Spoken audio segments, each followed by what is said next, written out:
Okay, here we are. Josh. We've got Joshua Eustis here in the Discord. Very happy to have Josh here. Perhaps known to a lot of users here as Telefon Tel Aviv or a member of Second Woman. Incredible artist, very versatile, unwavering honesty. Uh, Sorry. I'm very happy to have Josh along, and you know, Josh is an artist I've admired for many decades, and I'm fortunate to call him a friend these days. And yeah, we get to wax lyrically semi-regularly. But yeah, I'm stoked to have you along, Josh. Yeah, thanks for having me, man. Stoked to Yeah, the talk to you. community demanded it. Well, I don't know about that, but maybe there were a couple people that were like, "Hey, maybe you should ask that guy something." I don't know if I have anything interesting to say, but Yeah, you do. mm, Uh, time will tell. Time will tell. The next hour, let's see what we can coax out of you. I'm just gonna check the chat here quick, make sure everyone can hear everything, can hear Josh and I. Okay. Just give us a thumbs up, folks, if you can. Yep, sounds like you can hear us. Um, Hopefully. Josh, I'm curious because this has come up a little bit lately. I mean, I thought I knew when you started using Macs or was like using Macs patches, but then I saw something online where perhaps it wasn't until 2015, but I feel like weren't you and Charlie way back early t Telefon Tel Aviv using Macs patches? Not well. I'd even built a couple of things. When back when Pluggo was a big deal, and we were still running OS 9. So like probably uh the shift to OS X happened Mhm. kind of in between Fahrenheit Fair Enough and Map of What Is Effortless, the first and second record that we did. So between 2000 and then 2004-ish, 2003-ish, people were moving over to OS X, but we had a Pro Tools rig that was kind of dated at the time, and it didn't play nice with OS X. So Map of What Is Effortless was also made in Mac OS 9. Right. And Pluggo was just like I mean, it really blew the doors open for us in so many ways. I mean, that Reactor and Pluggo at the same time were just, it was too much to do. It gave us too much of a playground. And people were building cool stuff in Max, and I wanted to learn a little bit about it. And of course, it was harder to learn it back then, if you're like me and you kind of need someone to teach you. But I did manage to build a little weird, goofy kind of stuttery delay plugin that was preposterous in its simplicity. And it got used a lot on Map of What Is Effortless in RTAS format because you could export Pluggo to RTAS, which was Ah, which was right. the first like real-time audio suite a plugin format that Pro Tools was using at the time. And so I had a lot of, I mean, going back as far as the 90s using patches and having a lot of fits and starts in terms of like really being able to teach myself. But that became serious in 2015, where I really Right. dug in and was like, okay, there's like a whole bunch of things that I've been doing the hard way. Um, hand programming everything in Pro Tools for these like weird kind of curved rhythm stuff. Like all the curved rhythm stuff on Fahrenheit was done by hand. Um, Right. Right. so like little piano melodies that come in that are where the rhythms are kind of doing these tempo rubato things and sliding around the room like this. We didn't know how to do it with Max MSP, so we did it by hand. Right. And but the goal the whole time was to learn how to do it in Max so that we could have more control over it and not have to do this just I mean, having to apply mathematical formulas to tick amounts so we know exactly where to put things. It just wasn't fun. It was really painstaking and I don't want to say soul crushing work, but it was extremely extreme drudgery. Um, without any room for sort of curiosity in it. Whereas like when the Right. idea was that, oh, if we learn how to do this in Maximus P, then we can sort of expand on what those kinds of things can be, and we can shape those rhythms more carefully without having to do it by hand, and it would be a more powerful tool set for us. But that I didn't really start building that stuff until kind of like once Turk and I had started doing Second Woman more, Right, and right. we it was like really cobbled together. Like most of the Second Woman stuff, the early Second Woman stuff was just again kind of done by hand and kind of done by just tempo Mm, stuff using Tragedy, which Alessio and the K Devices guys had built an early version of that in like 2011, I want to say. mm. And so then in 2015, I kind of like told Alessio like, hey, I'm gonna pull this apart and like try to learn how to do this myself and expand it, make it polyphonic. And I want to build a whole suite of devices around this to do all the things that I want to do, to be able to take any kind of MIDI data and curve it. Right. And so there's now, polyphonic MIDI delay plugin that I built that will curve all the rhythms of every note coming, all the delay times get curved this way or this way, and you can kind of draw it how you like. And then expanded Tragedy to being a polyphonic thing with all this kind of extra velocity control and stuff like that. So holding down Aftertouch does things Yeah. that then that the polyphonic version of Tragedy would take that data and spit it out to whatever synthesizer you're running it into, and you get these kind of real-time tonal shifts alongside the rhythmic shifts. And I don't know, I really like the sound of that. I always have. I mean, going back to the 90s, I've been trying to do that. um it's When a little bit of it on every record, maybe not as much on Immolate, but Map and Fahrenheit have a lot of that. And then the last record, Dreams, is like basically rooted in that idea in some way.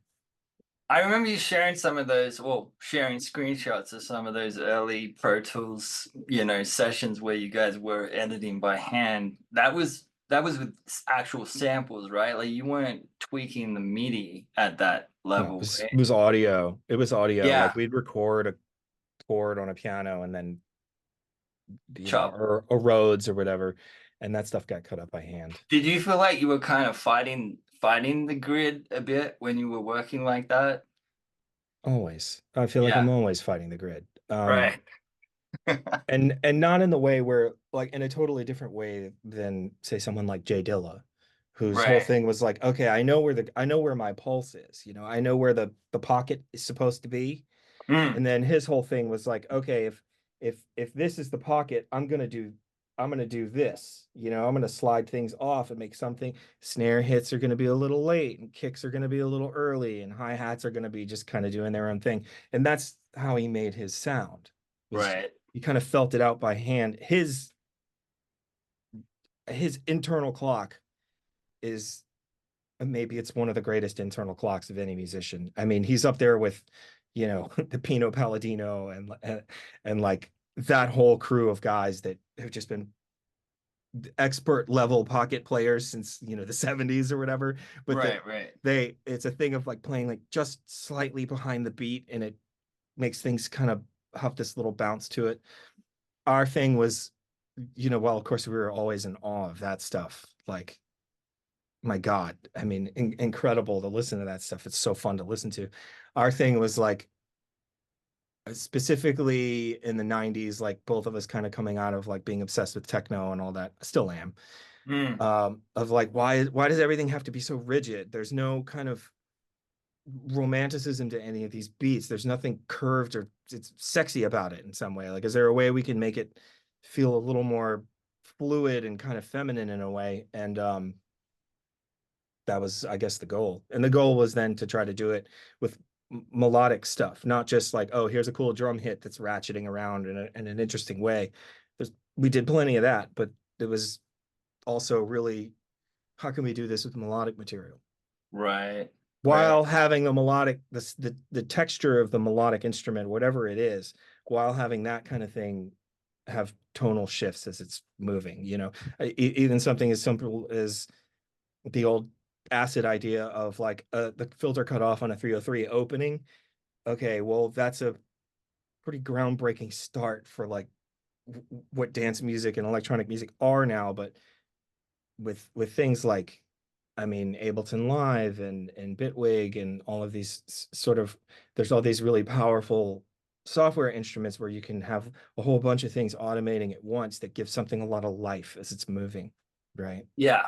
It's And not just a static sound, which is great, but for us, it was always like, okay, we have X, we have Y. Now, what's the Z plane of this thing? With this idea going to be like, how fractally can we the think Z about this? plane, The Z plane, right? yeah. Like, how can we think fractally about this musical idea so that it's not just pitch and rhythm, but also, you know, such an important part of all electronic music is the idea that the tones and textures are shifting constantly or changing abruptly, or that kind of stuff is I love listening to. Like my sort of MO for almost everything is like, so often you will hear it in something that I'm doing where the snare might be happening in a pretty similar spot every time, but every time it hits, it's a little different. The tails on it are different. The filter might be moving a little bit, or there might be some distortion thing that's opening and closing on it, or a gate, or I try to put as much kind of cack behind a sample that's going to be happening regularly, rhythmically, to make Right. it shift over time. That's a sort of a core tenet of everything of Second Woman and late period Telefon Tel Aviv for sure. It's just more human, and this, for me, it feels somehow more natural and comfortable to listen for that kind of music. I mean, definitely like techno when I'm driving in the dark and have to grind a drive back from Los Angeles to home. That's really the great music in that moment. Yeah, I mean, look, I still love to put on like, old Thomas Philman or old Juan Atkins stuff, or like or early period Trezor, Oh yeah, and just for let that sure. stuff black. Like the entire Maurizio series is just like, fuck, man, that music still means so much to me. Like that whole era of German guys, or generally broadly European guys, like listening to Detroit techno and going, fuck, wow, look how cool this is. Let's try our take on it or whatever. And they sort of take it to another place, introduce these kind of dub elements to it or whatever.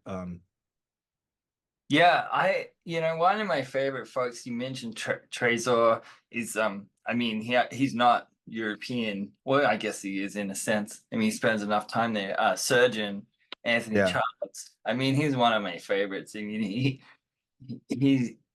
can be very straight down the line, and then he can be wonky as well, but still within the confines of techno. Um, Yeah. Yeah.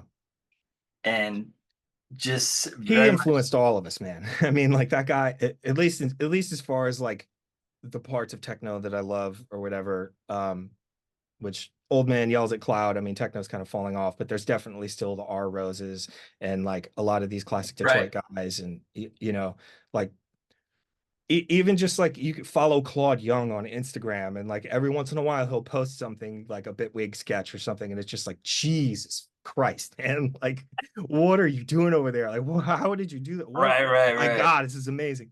You know, The uh, the the artists in techno still who aren't flying in private jets are the yeah, ones the yeah. ones I the mean, ones to watch. yeah, it's funny. I was talking with a friend yesterday about like, what type of artist are you? Are you the type of artist that you want to go into a clearing in the jungle and have like a bivouac set up and it's nice and you're glamping? Great, I love it.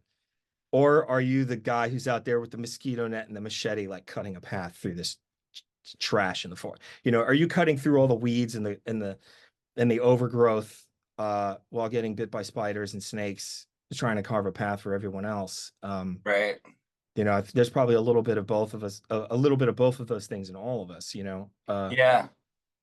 but it's cool to like look back at early Trezor and how the marriage of like these incredible, insanely innovative artists from Detroit, and then sort of their fans in Germany also kind of doing their flip on it, and how that grew, but how it also really, these guys were all mosquito nets and machetes in the forests, in the jungle, you know. That sounds more fun to me. Like glamping just seems like why even bother leaving home? Like if I'm gonna go camping, I want it to be miserable. Like, I want it to be tough.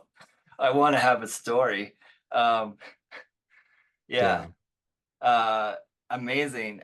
You know, it's interesting. I thought you'd done all the Second Woman stuff with like Max for Life devices that you and Turk had built, and I didn't realize Some you. of it for sure. Yeah. Yeah. I mean, a lot of it, especially later on, it was any kind of Max MSP shorthand that we could use. Uh, but every track was done, totally its own kind of template and system. And we didn't want it to be too systemy as far as music Mm, goes. Like, um, obviously both of us are deeply obsessed with system music and listened to tons of it, and it's like a primary influence on us.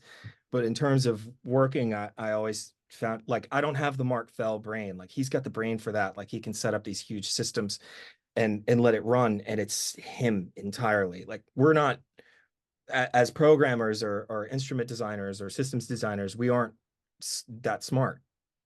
mm. We I've had to brute force it my entire career. Early Telefon Tel Aviv stuff was just, well, we want to do this thing, and you're supposed to probably use Max MSP to do this kind of stuff, but we don't know how to do that, so we just have to do it by hand. I mean, how bad do you want to get this sound to happen? Well, if you're if you have a thing in your head and it's clear to you Right. and you know what you want to do, you'll find a way to do it. There's always a way to do it. And Right. there's also then once you've done it the wrong way, you realize, well, that wasn't really the wrong way, was it?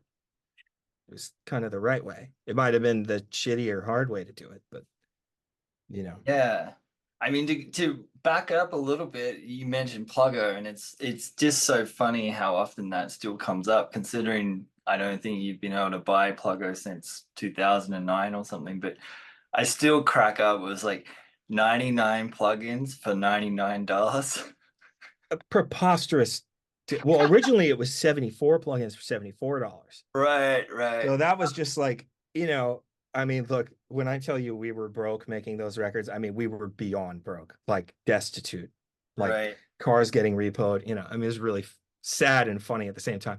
But $74 was like, can we find 36? You got 36 bucks, dude? Can we do this? Like, we literally bought I still have the license, but it doesn't work anymore to my insane dismay because I have an old OS 9 rig and I want to get it working on there. I I bother you about this about once every 2 years. Like, hey man, can I we find this old license? Because I really want Pluggo on my old I'm not machine. sure. I know we can do challenge responses, I think, for Pluggo still, but it may not stretch back that far. But let's put a pin in that, and I'll investigate this Yeah, I week. mean, this is going back to the first George W. Bush administration. I mean, it's a long time ago. This is like pre-Iraq war, like I mean, a long time ago. It's interesting because Pluggo really was a lot of people's first kind of introduction to Macs in that kind of 2000 to 210s era, pre-Max for Live. And I mean, if anything, Pluggo led to Max for Live, and now Max for Live is like an introduction to Max for a lot of folks. Yeah, I mean, it's I think it's blown the doors open for a lot of people. I mean, you know, before Turk and I were at the point where we could design these systems in Max MSP, like the early Second Woman stuff was like the tragedy device and then sending it through other MIDI plugins to make chords and do this kind of stuff, and we could wiggle the knobs and get these Mm. kind of weird rhythms, these curved rhythms that were sort of essential to the whole thing. Um, and then once we realized, oh, we need one that does this, and then we need a gate that does the same thing, and then we need a polyphonic version of this. We need delays that can do this. We need something like the guilt system, which is its own thing entirely of like, step sequencing different values for every note. Once we got to that, that was kind of like we'd already kind of established the sound of what it was by that point. Nice. And it was like building specifically in, Max for Live devices that do this. And then once we kind of got that figured out, then it was like, oh, building whole systems sort of in Max that are standalone. Yeah, do you feel like when you guys got to that stage in Second Woman, like it made it more fun, like you were like playing to make the music, and it's still compositional in nature, but like, you know, making ratchets via cutting, pasting, and splicing is very compositional. Um, Do you Yeah. feel like it do you feel like it added more fun?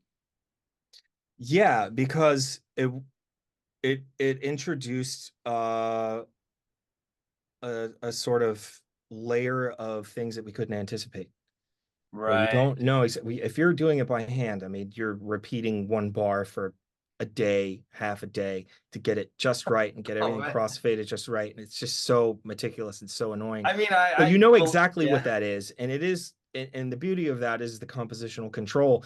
But I think sometimes, especially as I get older, and I don't want to say that my patience for that kind of work has totally dissipated, but it's certainly waned as I, round the bend towards 50 and I want to spend my time watching basketball and not, sitting there in the fucking Pro Tools window editing the whole time. So it was cool to have the systems to be able to do this kind of sound, these kind of rhythms, because then you kind of don't always know how it's going to turn out. And you get these cool unexpected results that end up being cooler than what you had in your head. And that's only possible when you just say, all right, I'm taking my hands off the wheel and I'm going to let this thing go where it's going to go. Right. Yeah, that is in particular is fun because you the conceptualization of the idea is there, but it evolves as you work through the process. Mark Fell mentioned something similar early in the week when I spoke to him, that he almost finds it discerning when someone says they have a project and it comes out exactly as they it's through the evolution of the process that something gets to be a more interesting piece of work. I hope that I die when that happens because there's no point in being alive again after that. If I had something in my head and I executed it perfectly, um, that would mean that I've achieved the absolute top of Maslow's hierarchy, the apotheosis of all possible thought Right. that could ever come out of my brain. And there's no Yep. reason I would never be able to learn anything again after that. And the whole point of this is like you sort of you have an idea in your head. It's Plato's allegory of the cave, as simple as possible. You have this perfect ideal of what this musical idea is in your head. And then in translating it to the living world for your friends or for an audience or for whoever, you ruin it in some way. But Yeah. it's not really ruining it. You're imparting sort of all of your decision making and your personality into this thing. So that pure idea, musical idea, is never really going to be anything that anybody ever should or could or even would hear. They're Right. hearing your filtered version of that, which is always to me a little bit cooler. It's like why I love listening to my friends' music Right. because Right. I'm hearing them. I hear once I know, like once I really got to know you, your music started to hit a lot harder because I also could understand your decision making process and how you got there and then what it meant to me personally. You know what I mean? So like almost most of the music I listen to is my friend's music, funny enough. Right. It's similar for me. I've I've listened to a lot of Telefon Tel Aviv for sure. And Second Woman. I uh I can totally relate to this. I have a sound in my head. It's granular synthesis sound. I can tell you what it is. I could Yeah. try and describe it. I've been chasing it for at least 15 years now. And yeah, I kind of realized like it's probably better that I don't get to that sound because then I'm going to be just putting it on everything and it'll be game over. Yeah, I mean, that's the other thing. It's like you get a cool idea or whatever, and then you just want to use the hell out of it, and you find it sort of populating itself throughout all of your work, and then you have to go back to the other side of being an artist, which is you have to be able to really dispassionately look at what you're doing and say it's trash or it's not up to par or it's almost but not quite, you know. Yeah, having that objectiveness is sometimes difficult. Definitely trusted ears and trusted friends who who will just tell you like as much as they love you, they'll tell you that it's garbage. Hmm. Or that this X thing in the sound is not right. Um, that definitely outside of any kind of academic environment, that's very difficult to find. And sometimes takes a long time But You got to have buddies. You got to have buddies that you trust. And I mean, you can't surround yourself with yes men. You'll start doing some real bad work, you know. yeah, that's like You know what I'm saying? Like, you need somebody around you that, and they don't have to be like, ah, mate, this shit sucks, mate. You know, you just need why somebody, is the guy that's telling you that his shit's it has an Australian accent? because it's always the Aussies, mate. Grass. I mean, what is it? The Australians pull no No, it's punches, Germans are the best for this. Germans, right? like, I cannot tell you how many times I've like gone to Germany, like put a record out, go play shows in Germany, and I get this like guy after the show that's like, so like this show was, it was okay. It was like a bit boring, not as good as last one, maybe. Oh, Not so great, you know. Or like, I don't know why you were making this music like this. Why aren't you making music like the first record? I love And it. and it's always like, okay, dude, you know, I appreciate that. I love that kind of honesty, but my response is always like, well, dude, I did it already. Like, you can go listen, you know what I mean? You can go listen Yeah, to yeah, Fair Enough. It's there. It's been there for 24 years. Like, yeah, I yeah, hope you like it. That's great, you know? But yeah. No, time changes all things, man. Like, I don't want to go there anymore. It's funny. I'm talking about that right now. It's funny I'm saying that because I'm actually being commissioned right now for this awesome video game that I can't talk too much about. That's like an alternate history. And right. and Telefon Tel Aviv, I have to go back to like how the exact style that we were working in at like 99, 2000 and make a new like EP of music in that style using those tools and everything. It's been really fun to see if like, oh God, do I still have the patience to do all this like micro editing by hand? Like, oh God.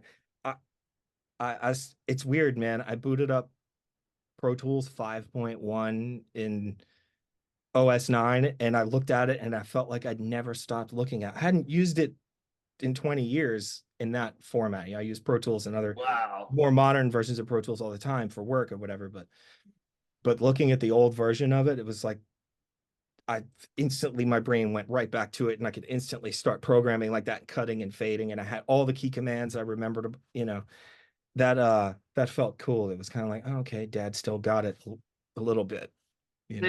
Yeah, It's a little the bit reassuring that my brain muscle hasn't memory's completely still poured there. out of my ear in the last 25 years or whatever, you know. I mean, it's like riding a bike, right? I mean, you put enough hours in, you can take some time off. You're still gonna jump on it and have your balance. Um, yeah, that's it. There is something strangely comforting about it, and I guess it's this weird combo of like the past and a certain period of time, perhaps that was nice, and a little bit of nostalgia too, perhaps like um because whenever I fire up Max 4 to try and find an old Max project that I see the splash screen instantly. I see that splash screen, and I literally think Yeah. about 100,000 things that happened in that period, and it's like, yeah, it's kind of fun. There's some bad memories, but mostly good.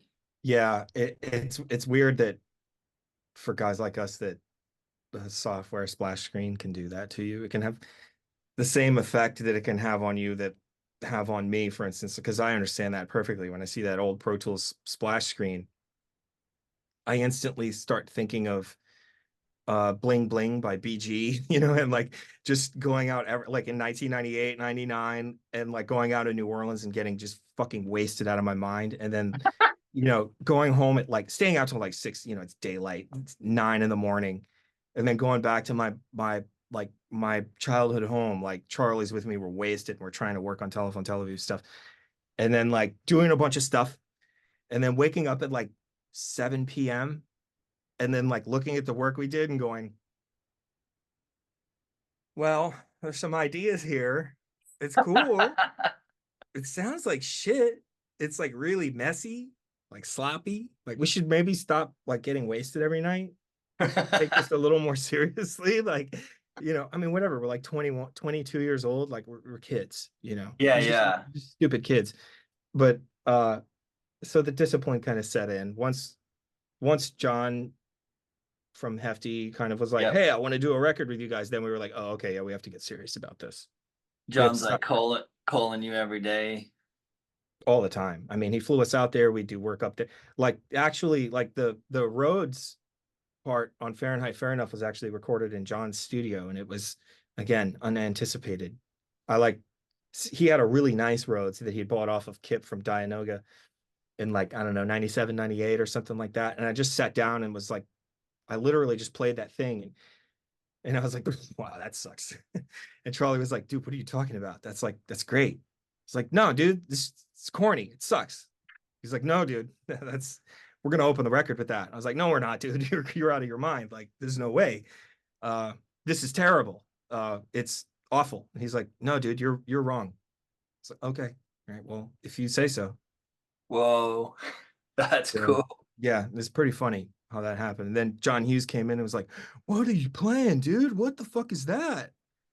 And then we like did a lot of the programming in John's studio because he had a faster Pro Tools rig.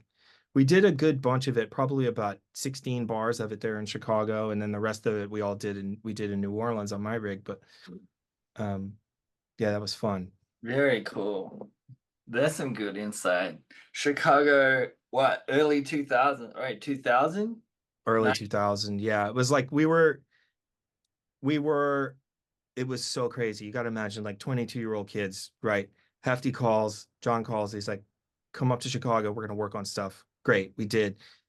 And like right around that same time, we get the call from Danny Loner and Trent Reznor. They're like, yo, when are you coming into this? Like, we want to set you up here at nothing and like do some remixes and do some collabs and stuff like that. So we were just like, what the hell is happening? Like, why does anyone care about And this he was in stupid New shit that we're Orleans too, right? yeah, yeah, because nothing at the time was still in New Orleans. It was in this old funeral home, and it was like this big complex with like apartments upstairs and just a huge studio below with like tracking rooms and like a huge lounge area. Huge. The B room studio is still nicer than almost any studio. I was incredible. So we took over the B room for like Jesus, maybe from March, April, May, like months. We were in there for months. Nice. Yeah. Wow. That's where we Yeah, did like Turk and I did the Benelli remix of the Frail. Turk and I did that. Charlie and I did Where's Everybody with Danny, and we did the Even Deeper remix. Also, all of that stuff got done there, which that's is pretty awesome. cool. Yeah, for some reason I didn't join. Of course I knew Trent and Co were out there in New Orleans, but I didn't join that dot. For some reason I thought you can't, they got you out to LA or something, but that actually makes that, yeah, that all adds up. Yeah. Dude, the demo that went on to Hefty landed in two places in the same week. It got to John Hughes, and then I had given it to a buddy of mine named Alan Yeager, who is like kind of a New Orleans music industry mainstay. He's a screen printing artist. He's like a illustrator and screen printing artist that would do these extremely elaborate like show posters for bands that were coming into town. And it was Oh, always yeah. like something really ornate. He now does like all the artwork for Skinny Puppy. He's been around forever. He's Right. kind of a legend in that world. And he knew Danny Ah, from Nails. And so he gave the demo to Danny Loner, and Danny was like, "Who the fuck are these guys?" And Alan was like, "Oh yeah, these I've known this kid since he was 13 or 14, whatever. Like, I'll introduce you." And that's cool. Danny Loner showed up with his pit bull at my mom's house at like 1 in the morning one night and was like, "Play me music." And we're like, okay, okay." It was pretty funny. Oh man, that's Yeah, cool. I mean, there's something amazing about that era where shit just somehow disseminated around pre-internet, or not pre-internet, but pre like file sharing, yeah. demos, cassettes. This Yeah, was this was CDRs. nice. Always CDR and always had a black bottom because I was obsessed with black bottom CDRs. And we would like tag it or just write a ton of shit. So it looked chaotic and crazy. All of the there's TTA CDRs floating all over the. If you were around then, you got one. Because Nice. we just made tons of them and we just give them to friends and stuff. And it was like basically all the stuff that was in archive that's now released as Archive 99, and then like early sketches of Fahrenheit stuff. Like the Schematic guys got that because we went out to meet the Schematic guys in '99 Right. because we loved Right. their label. Like they were just killing it. Like the the Soul Oddity move into Phoenicia was just fucking bewildering. Richie Devine was doing stuff with them. Scott Heron was doing the De La Rosa Sora stuff at the time. Like And they Miami were putting was on shows too, right? Like they yes, didn't they yes. got Ortega out to Miami or something, At right? some point they did, but we went out there to see Edgar Farina, who was going to DJ Push Button Objects. And then Funksterung was playing and Phoenicia was playing. And so me and Charlie and Turk were just like, dude, we are going to Miami for this show. Like we don't get that kind of stuff in New Orleans at all. Like Right, at right. all. New Orleans was like a lot of like there were good raves there, but it was mostly pretty trancy stuff and it was like fun to go party at that stuff. But we weren't trying to listen to the music. But Miami, like the Schematic guys and were really putting stuff on there. And that's when we met them all. We like met Romulo and met Joshua and like we all trade software. Like they gave us a crack of Reactor. I think we gave them some, I don't know, something, maybe it was a Pluggo crack or whatever that was floating around at the time. Like it was like everybody just trading cracks of software and trading CDRs and like, here's my stuff, here's your, and we used to talk on the phone. We'd I call love each it. other like back in the day, like we used to talk to Richie on the phone. Analog. A Analog. telephone. You pick Yeah. up it rings it's got a physical bell in it, and hey, what's up, dude? It was a cool time, cool time. I yeah. That's it's exciting. I don't know. There was something poignant about that period. Um it's fascinating because like stuff just seemed to get around just as much as it does these days somehow. Uh you I feel like you didn't need to filter it as much. Now you have to filter everything because there's so Oh, much. it's yeah, the signal to noise ratio is crazy now. That's kind of the Yeah, the blessing and the curse of the internet and Ableton right, is that right, now we're catching the gems now. You know what I mean? We're catching some real winners. You know, when I say winners, I mean like the kid that's in the middle of nowhere doing something so sick that everybody has to hear. You know what I mean? We're catching all those people now. That's great. I love it. But we are catching a whole lot of like deeply uninspired Ableton spill out along with that. Um, and that you have to filter that. You have to because you only have so much time in the day. I mean, this is don't get me started on this, but this is like this the Spotify problem is like everybody's a record producer now. Everybody's a right, producer. That's right. great. And it's also terrible. Yep, I'm not like a big fan of gatekeeping stuff or gatekeeping tools or technology or anything like that. I think it's really stupid to do that. But so in that way, I 100% agree with Mark. Like, what is the point in guarding any of this like stuff? Like, you could see how we do it. I use the same shit that everybody uses. You can buy all my gear at Guitar Center.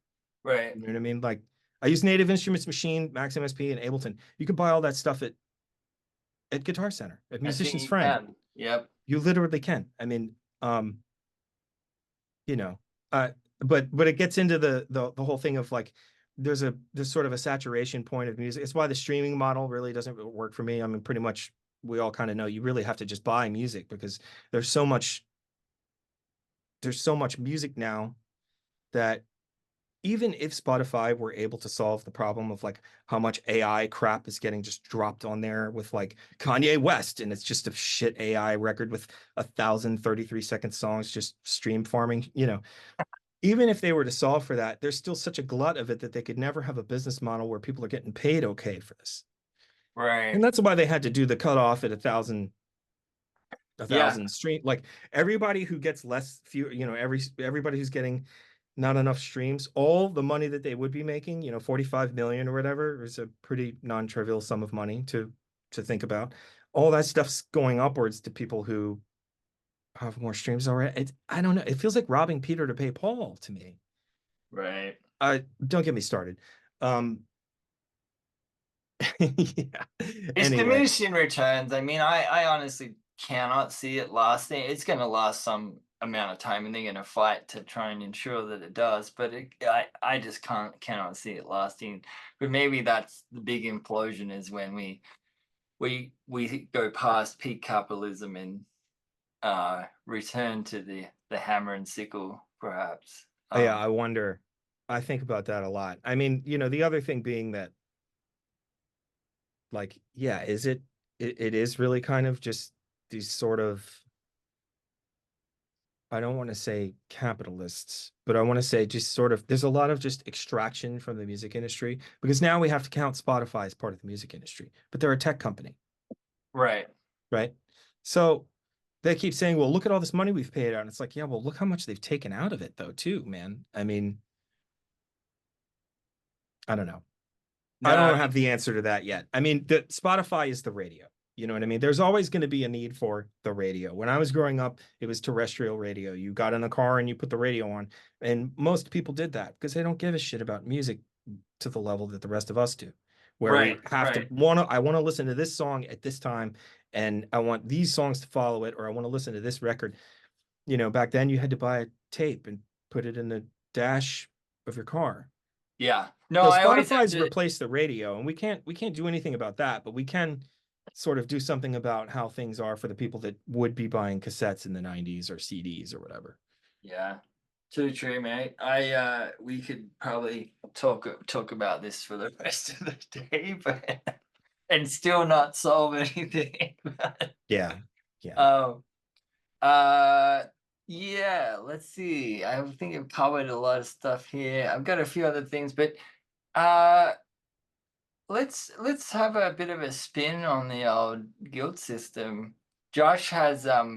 Let me He see has. if I can find it. I'm not sure he's been using it a lot lately. Is that right, Josh? But I um, mean, I've been in orchestra mode for a while now, right. so I haven't really been messing around with this that much. And like all of my sort of Max MSP work now is kind of hinging on processing sound, right? Yeah. Where I spent the first, I don't know, almost decade of my like max work kind of just being dealing with data, MIDI data, and like taking MIDI data in, pulling it apart, discombobulating it in some way or altering it or in some way, transfiguring it really is the word that I like to use, transfiguring it in some way, and then recombining it.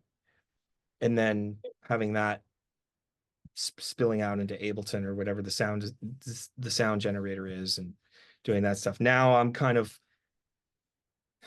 I have this like elephant in the room that I just haven't dealt with MC properly yet. I just really haven't dug in on what that can do, and I need to do that. And Gen is the other major thing that I'm really trying to wrap my brain around and see what I can do with it that maybe I couldn't do using the normal queue system in Max MSP. So that I'm now more kind of focused on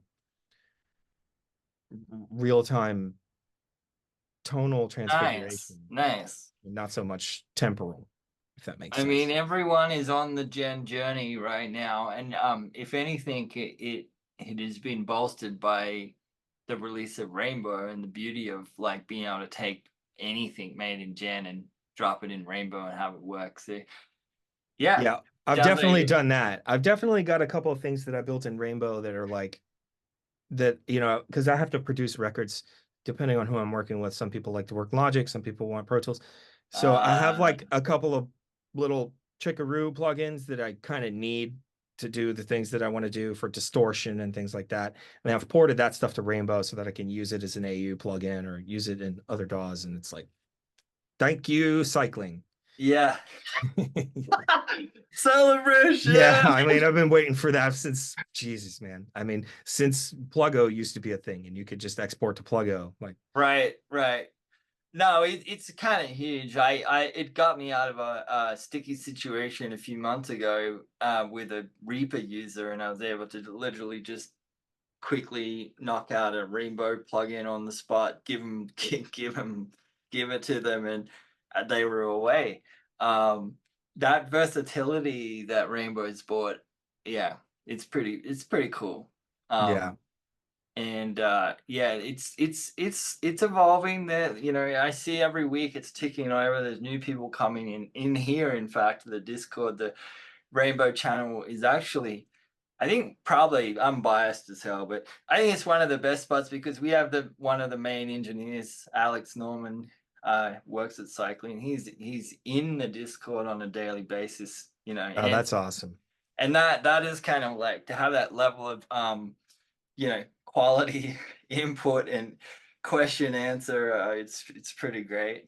Yeah. So wait, I share screen now, or Yeah, go ahead. let me You see if I should can you get this should to be able to work. share. Share sound. Yeah, that's the trick. That's the real trick right there. So this system, Josh, before you fired away, you used this on the last Telefon Tel Aviv record, right? And Some Second Woman, is that right? Yeah. Um, it's all over the record. I mean, pretty much every song has some version of this or tragedy, the polyphonic tragedy on it. And I Unreal. would so if you open it, here's sort of the, I guess, can you all see this? You guys want to sound off Can if you everyone can, see it? you can I see can what's see going on it. I here. would say everyone can see it. Awesome. Um, I made the UI very ugly. Um, I'm kind of into it.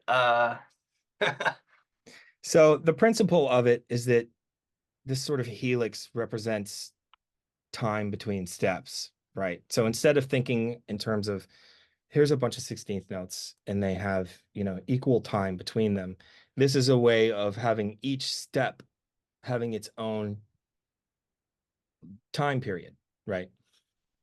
And so what it does then is you hold down chords or play a melody or whatever, and it triggers the notes based on these time values here. Right. And you can shift them around.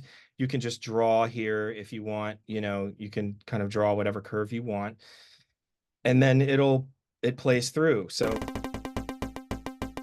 like here's a dumb sound that kind of gives you a little bit of an example of the kind of thing that it can do.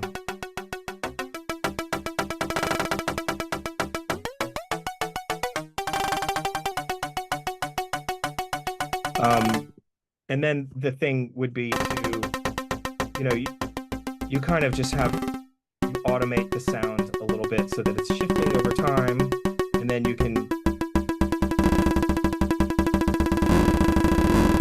get into these audio rate kind of things. You can have a different pattern and shift to the other pattern. You can interpolate between them. It's really pretty simple. There's not that much to it. I just used I used actually poly tilde to like deal with the voices. It's kind of broken right now. I mean, you can hear it's kind of choking. It doesn't really work very well I'm sorry, in the new version of Max. I have to go in and do some troubleshooting. But you can sort of see how it Got to moves through. check that. I just haven't bothered with it because for whatever reason, it's just sort of it's low on my list of things to like fix, if that makes sense. The old fix it list. Yeah, and then there's just so much of that, and while I'm like busy doing all this other sort of like learning how to do all this sound design stuff in Max, this is just kind of low on the list. But this is sort of this thing here was like, it basically allows you to just, you can see it. It allows you to just totally go around the grid in Ableton. You can sort of just forget about that entirely. And you can also have it like it loops, you can do a 2-bar loop where like the best example of this, the easiest example of this to explain is like the first half of the song Arms Aloft on the record Mm. is a 2-bar loop from this. So this is actually driving the sequencer and Arms Aloft. But the reason that it's cool that it loops around every 2 bars is that I can then have kicks and snares being steady against it. So they're always kind of falling in the same place or whatever. Um, but like that song and the song after it are like almost entirely just this thing, kind of just going nuts, and then me just turning knobs on it to make it kind of, sort of freak out or break in some way. You can see that like it's a super kind of primitive way of doing this stuff because again, I'm not like really, that much of a programmer, but the cool thing about it is that I did make it so that this can drive all the other devices. I mean, there's like, Mm. let me see if I can find, I mean, so there's There's a bunch of them. Maybe they're not in here. Okay, so yeah, tragedy is like this other thing. That's this. And this is just like you hold down chords and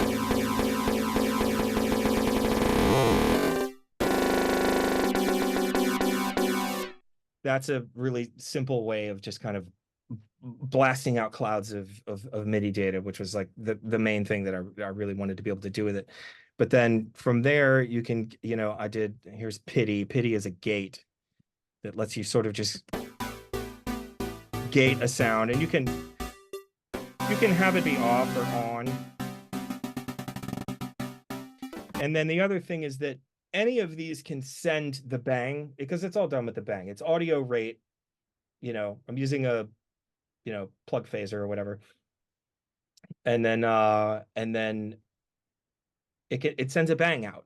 And the bang can be populated across all of these. Here's the curved MIDI device. Oh, this is a broken one. Let me find a better one. There must be maybe this one. Grief. Yeah, okay. Line. So you can have the start of the delay times, the end of the delay times, and then how you want the delay times to curve. And so you hit a chord and it'll bung, bung, bung, bung, bung, bung, or bung, bung, bung, bung, bung, bung, bung, bung, and it'll velocity ramp all that stuff down. All of the bangs for all of these devices work across one another. And that was kind of the point, so that you can have a bunch of these things open and they all play in time and work in time together. That's the fun stuff. But it's all just like plug phaser or phaser, and then just doing the delta trick to get good bangs out of it, and then sending the bangs out to okay, play the chords come in here, and then the delta trick sends a bang across to okay, play these chords at this rhythm, and then it spits out MIDI data, and that's it. You could record it into a MIDI clip if you want. I rarely ever do that. All of the last Telephone stuff was there's no MIDI clips for any of that stuff. I would just perform it. I would hold the chords down and then make if there's a MIDI clip, the MIDI clip would be holding long chords, chord changes. And then this gets put on top of it and just spits out to a second track, just spits out a whole other thing based on what was put into it. But then based on all the automations and the sort of, I'm using a monome and an arc 4 to kind of play it, if that makes sense. So I have those things mapped out, and it'll just play the output of it. So in those Second Woman shows, which I've had the pleasure of seeing, like the Black Noise one you did downtown LA, and then I also saw you play the TTA show at Hollywood Forever. You're actually playing these patches in real time at certain points, is that right? 100%, yes. And that's yeah, so if I don't do anything, all you're gonna hear at a TTA live show is chords. it's a big chord for an hour. Yeah, you're gonna get a drone show. So having this stuff, I have all this stuff open in Ableton, and then I have a whole crazy, rows of just different vocal chains that I need for each song or whatever, that have I'll use pity to gate it. Standing at the bottom of the ocean, I do a lot of I'm singing into a thing, and then I'll gate it in real time and have it ramp in so that it's slicing up the vocal or whatever. And then but yeah, it's basically the set. If I hit play, you'll get a little bit of playback stuff of drums kind of just being static. And then when I start doing this stuff, I'm manipulating the sounds of them and the timing of them as I go. If that makes sense. It's not entirely the most reliable system. It does fuck up and it chokes sometimes because, again, I'm not a good troubleshooter or a good programmer, but YOLO.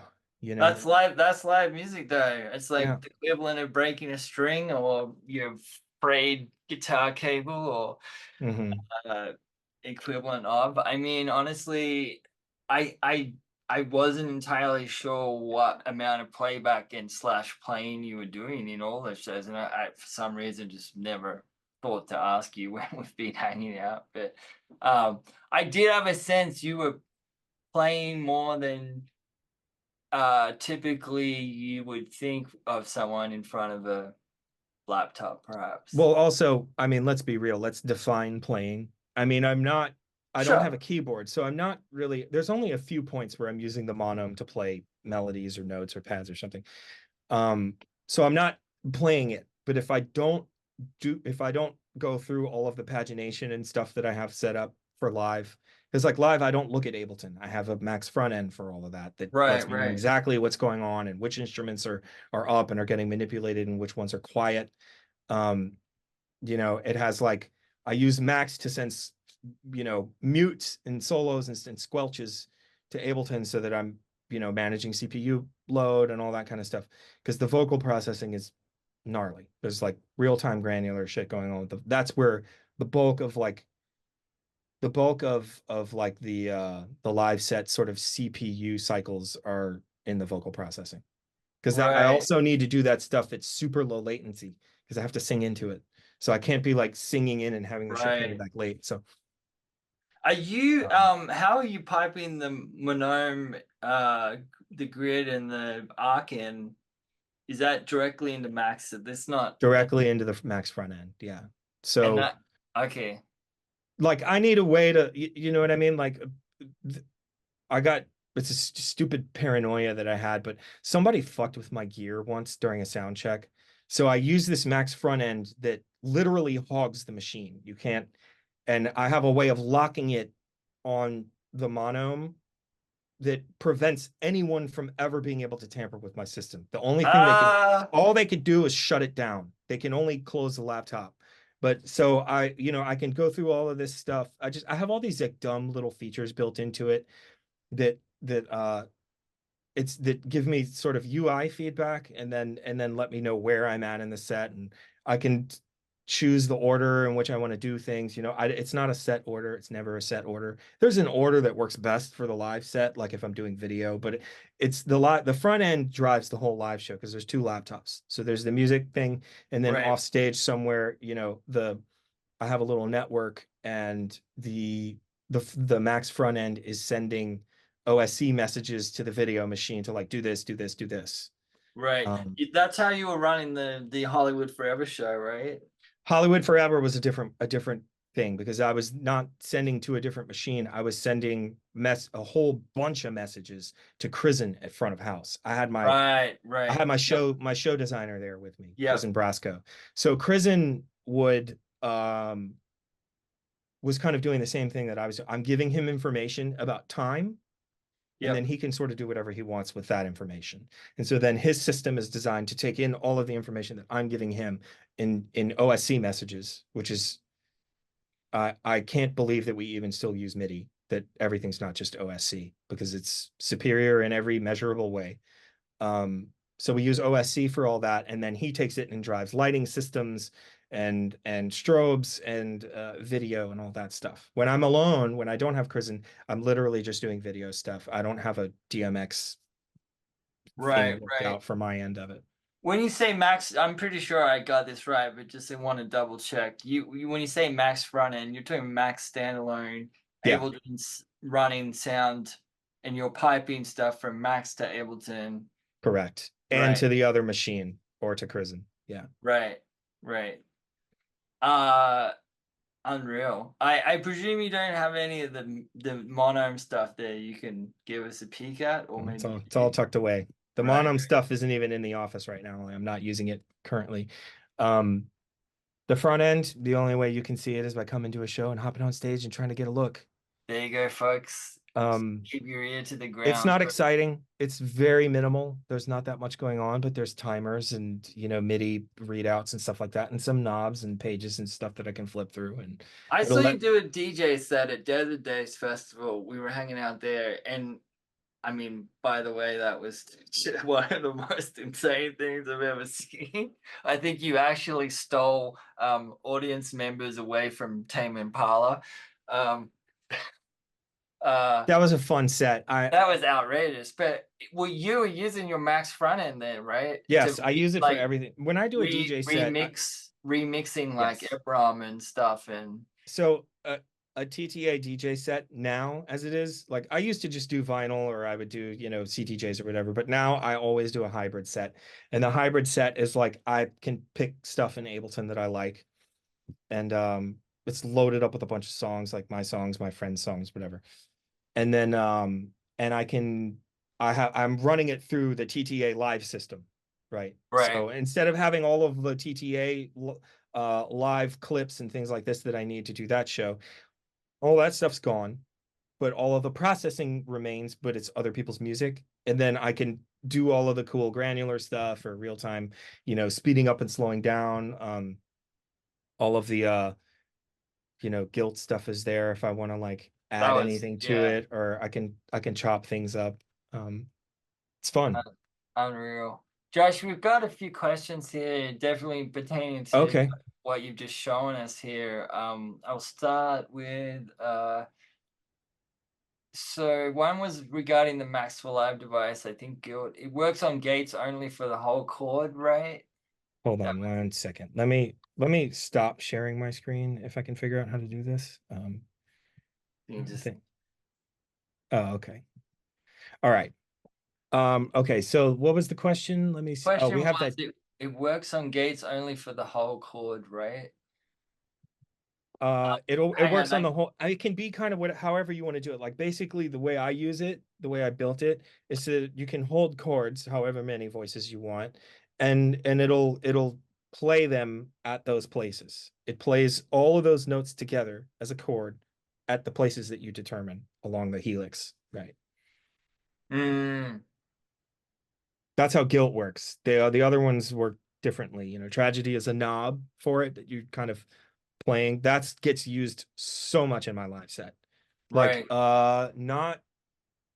not seeing is a good example of tragedy where there's like kind of a beat comes in and there's this stuff happening. And then in the middle section of the song, these chords kind of come in and they start playing. There's two of them, there's two sets of them. And I'm using tragedy differently on either side and kind of tweaking the sounds of them so that then they're pulsing or whatever, but then they kind of collapse into this tiny little point and then boom, you get blown out of the airlock into space. You know what I mean? That's tragedy. That's just me playing it live, turning a knob to Right, make it right. make it feel like it's a star going supernova or something. I have to ask this question because it's kind of funny, but someone is like, is there a shame device?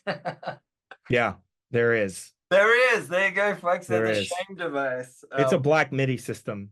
I haven't Wow. used it in a composition yet, but it's coming. I built it 5 years ago and I just kind of forgot about it. And it's funny because I was looking through everything that I built. It is called Shame and There you go. it is a black MIDI device. The It full just gam we've got the full gamut there. it's a way of making percussion sounds by using clusters of MIDI notes, just thousands at a time. It sucks. Almost no machine can handle it. Even my M1 Max is just kind of like, dude, really? Like Yeah, yeah. you can, but the thing that I love Black MIDI and I'm obsessed with it, and I've been building devices that do this kind of stuff forever. But you can only use shitty MIDI playback systems for it because any other software synthesizer just chokes. Yeah, It it's just cannot handle the interesting, weight of it. right? You know what I mean? Yeah, yeah. I've noticed that myself. Like the more even the more modern hardware, and I'm not sure what it is with the octa couplers or whatever hardware they're using, but a lot of modern systems cave. Old systems seem to be able to handle it, the way they buffer the data. Yeah, I don't know how it works, but I can tell you this, and at the risk of sounding like an asshole, uh, I my stupid Black MIDI device can cave every single one of your computers. I will crumple your shit in like 10 seconds flat, tops, because it just spits out so much data so fast that there isn't a synthesizer in the world that can play it. We just haven't gotten there yet. Yeah, There's no DAW that can parse that amount of data. It's really stupid that I built it. Because it's a totally useless piece of shit. It does the thing that I want it to do, but I mean, like, I don't have a computer that can do it. It just, right, right, right. I don't know if like I need to get a whole bunch of like tie a whole bunch of NVIDIA GPUs together, like what these guys are doing with AI, like these big AI farm machines. Like maybe that could do it. If Black I MIDI could, render farm. That's if all. yeah, if I could somehow like harness the power of that, maybe. But I mean, I'm just not smart enough to do that, you know. This Um, isn't, but it's not audio Ritmo. It's not audio processing. It's data processing. This is event processing. It's yeah, does nothing yeah, to audio at all. right, It's right. literally just MIDI events, and then it just makes clouds of them. Just way Love it. beyond what like tragedy I can make a. I mean, you can hear it. If you go back to some of the Second Woman stuff and some of the TTA stuff, like it's clouds of data. I mean, tens of thousands, hundreds of thousands of notes in a single song. But Love it. this is way beyond. Yeah. Uh, This is crash your computer, make make your DAW completely I die. mean, there's something nice about DSP as it's caving. That it sounds nice. Well, Blockchain MIDI. I can't blockchain. That's so funny. I can't think of anything that would be more slow and unreliable than blockchain MIDI. But somebody said that. That's pretty funny. so another question is like, do you just disregard Ableton's grid when you're arranging results of these devices? I mean, I guess at some point it's Sometimes yes, sometimes no. It just depends right. on like yeah. There's what's the name of the song? Hold on, let me look. So on the last TTA record on Dreams There's Not Enough, there's a song where I did that entirely, where I totally just like hold on. Song 5, I want to say Okay. is just free grid. There's no grid. 4 Arms Aloft has like a grid, but there's stuff sliding around a steady grid. But like the song that comes after it, that's just like a kind of ambient piece, slushy piece. There's not really very much of a grid. I'm kind of just you think there's one because you hear bass notes that are moving, but it doesn't make any sense. I'm just feeling that out. I'm just kind of Right. guessing where they should go. Right. It doesn't line up properly, really, or it shouldn't. Um, There's another question here. Do you use mostly samples processed or live instruments VSTs in a live set? Uh, it's half Probably, and half. A lot of yeah. the percussion is well, it's like I'll use samples for the percussion, but then there's a chain after it that alters it slightly. Again, going back to what we were talking about at the beginning, like um I have a hard time listening to the same snare song throughout a whole song. You know what I mean? Even Yeah, early TTA, we were just like, absolutely. oh. So we would that was why our obsession with dub took over. And so like and in any early TTA thing, there's always going to be a point where the snare is going to go from going, it's going to go bonk. Always. There's always going to be some kind of bang, some part where we processed it in the window to fuck it up, to just to kind of take you out of it. Now I'm not as like 22-year Nice. old schizo about it. I'm way more just like, oh, let me have it slightly altering or like the delay tails are, doing this, on it. So it just feels textural. So the percussion, yeah. And generally percussion, I'm playing percussion samples out of granulator or something like that. Like something that where I could use that I can use all the parameters in something like granulator to sort of expand or contract the Yeah, sample, to change the sample as it's playing. But then there's a lot of other stuff that's just like, cool, I have massive X open, or I have massive open, or I have razor open, or I have operator, or it could be wavetable, another good one, but for live, not my it sounds god tier, but if you can get your voice count can just explode on that thing really right, quickly if you're not careful about it, right, and your right. live set will absolutely wind up on the rubbish tip while you're playing it. You Right. got to watch out for that. I don't know if I should ask you this one, but I always love getting you a little riled up. So why Okay. not? Do you find that analog synth stuff sounds way seriously? I'm guessing that should be way more seriously than VST stuff nowadays. Wait, do Do we you have that? find that analog synth stuff sounds way seriously? I'm thinking that's way more seriously than VST stuff of nowadays. um I think there are examples of like, I'm not taking this bait, by the way. Ah, You can see in the corner here, you can see The Mini Moog Model D and the Prophet 5, they're there. They're the only two synths that I own, and I only own them because I've wanted to own them my whole life, and finally at 46, almost 47 years old, I managed to snag them.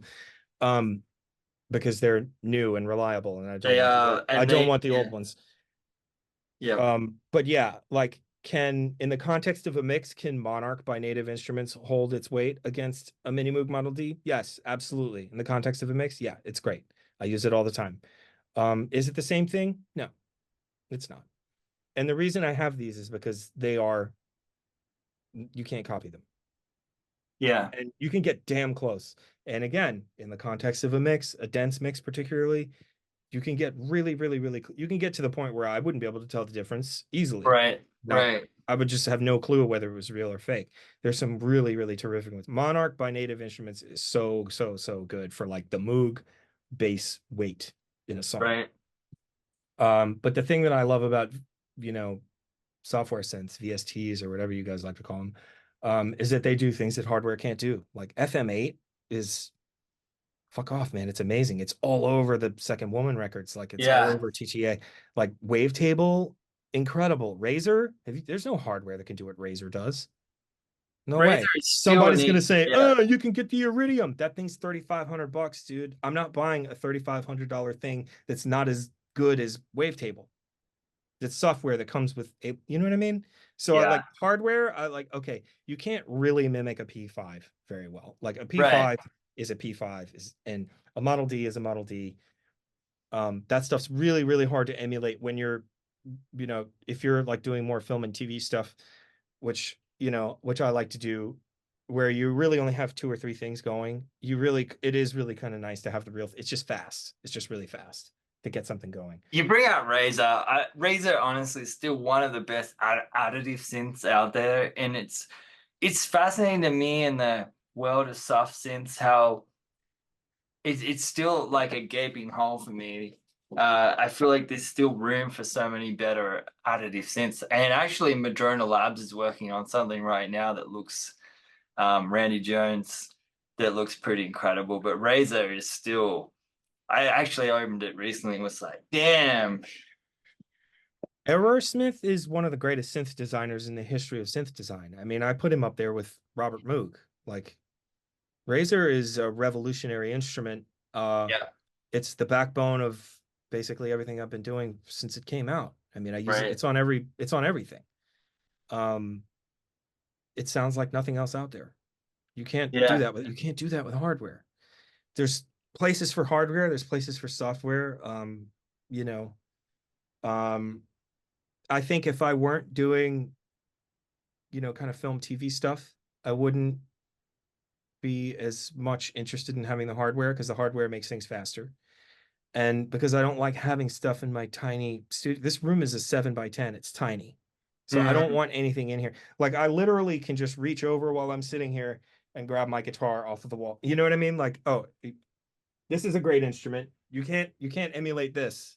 You can't imitate a very, JM. Like very true. you Very can't true. you can't imitate this.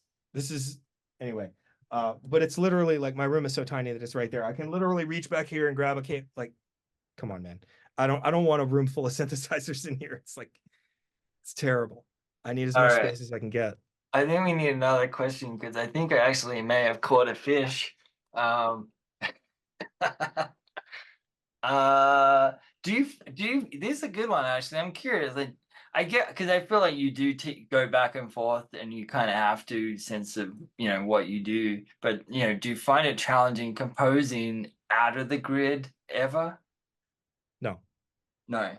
no, no. I mean, no, because honestly, you can just y'all are overthinking this. And It's and, seriously. and they say actually, especially in the reviewing or deciding phase, is it a bit tiring even? And I don't know if I understand what the question is really asking. Like, do I find like do I I think they're thinking like the all of the syncopation is too more complex than what Yeah, it would yeah, be, yeah, for sure. For sure. and I and mean, therefore that's it could be tiring. yo, I made Fahrenheit fair enough. I don't get tired looking at this shit now. You know what I mean? I already did that. You know what I mean? Like tired, you have no idea tiring. Well, and Kids. I think it's in your Kids. D. Ugh. Until you've cut Well, shit like that in Pro Tools, you do not understand tired. So no, it's nowhere close. It's not even remotely in the same ballpark of exhausting. It's no.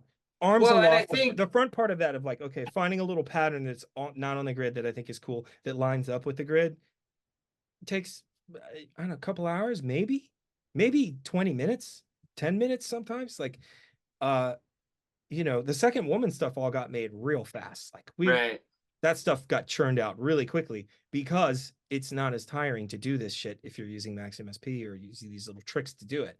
If you're doing it right, by hand, you cannot imagine the amount of exhaustion and burnout that comes from that. Don't yeah. ever do this shit by hand. Seriously, don't. It's stupid. There's no reason to.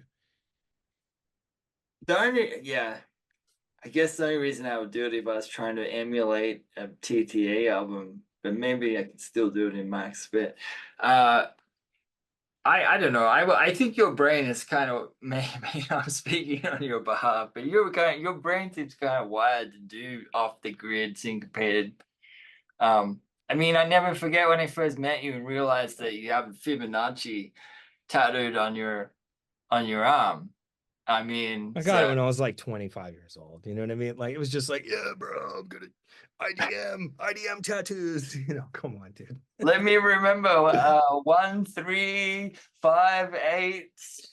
1.314 and multiples. Start 1.314 and just keep going. And that's basically it. Yes, being a parent is a lot harder than doing it. I mean, that's like quitting smoking and being a parent are like the two hardest things you can do in your life. Yeah, I'm sure that. Um, that's why I'm actively avoiding both of them still. don't do it. Don't do it. Don't do it. uh Um, let's see what other questions we got here, folks. We might pull the ripcord soon. Is a good time to get a Telefon Tel Aviv question in. Josh, we've got Josh here. Uh oh, someone's just confirming. So Ableton MIDI out to Max and then Max MIDI in object. no, Max to Ableton. Ableton spits out audio. For the live set, yeah, the front end only So sends MIDI. Ableton is your when you're playing live, Ableton is essentially your synthesis Tone engine. generator, yeah.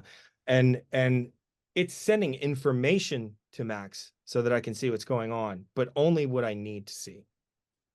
No So, clock syncs. hmm? Someone's like, so no clock sync. No, it sends only the information back to Ableton. So I can Right. have a little pulse, I can see tempo, all that kind of stuff. Quayo's asking, how do you feel about creating user interfaces for yourself with Monome and Max for Live? I do it. I like it. I prefer it. I prefer it to anybody else's. I mean, Tony, that's why I did it, because I didn't want to see all that stuff. I wanted to right? scale it down to a custom set of information that I would want to see. So here's a good question. How do you separate tool creation and music making? Somebody saying, I find myself often having ideas about how to make tools, but then not following through and making music with it. Um, I'll give you the same advice that Sean gave me is you do the busy stuff in the morning, you mess around in Max and you wake up, you have coffee, you're ready. You're at the desk, you're doing technical work in the morning, you're programming and designing systems and stuff like this. And then, towards the end of the day, you sort of shift into like, okay, well, it's at a point where I can start messing around with it. And then you make music with it when you're maybe a little tired and your brain's kind of in a liminal state and you're other neuro pathways are sort of opening in your mind after you've exercised all of these really rigid and specific ones. And or you come back. What I like to do then is like, yeah, I do kind of busy work in the morning, and then at night after dinner or after my wife goes to bed, I'll come in here and mess around and use it. See if what I built is gonna work or not. A lot of Nice. times it doesn't. I'll come back in here and go, God, this thing sucks. I don't know what I'm doing. Like I have to like start over tomorrow morning because this thing's broken. It doesn't work. Anyway. Nice. Tony says, just wanted to say that Infinite Games is an inspiring, beautiful album. One of my favorites of of all your work. Thanks, Tony. Thank you, Tony. I'm glad you Uh, liked it. I forgot what about kind of that. audio processing, especially for vocals, are you interested in right now? Um, I'm interested. I'll speak very broadly about this. Let's talk about the spirituality of it and not the technicality of it. Because the technicality of it is there's real-time granular stuff, there's spectral stuff, there's delays, there's reverbs, there's EQs, filters, distortions. Um, I am interested primarily in getting back to the roots of what sort of Telefon Tel Aviv was about, is not deconstruction, which is so popular now and which I love Mm. listening to, where everything is sort of deconstructed. No, I'm interested in a thing being transfigured.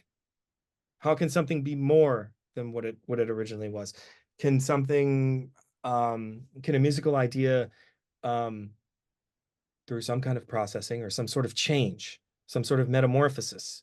It's the caterpillar, the chrysalis, the butterfly, right? So can I take my middling at best, not great at worst singing voice and kind of make it while still retaining kind of the, whatever the emotional content is, can I make it more? And I don't mean make it better. I don't mean make it technically better. I don't mean use auto tune to make it technically better. I love the way that sounds, but I don't use it in my own work.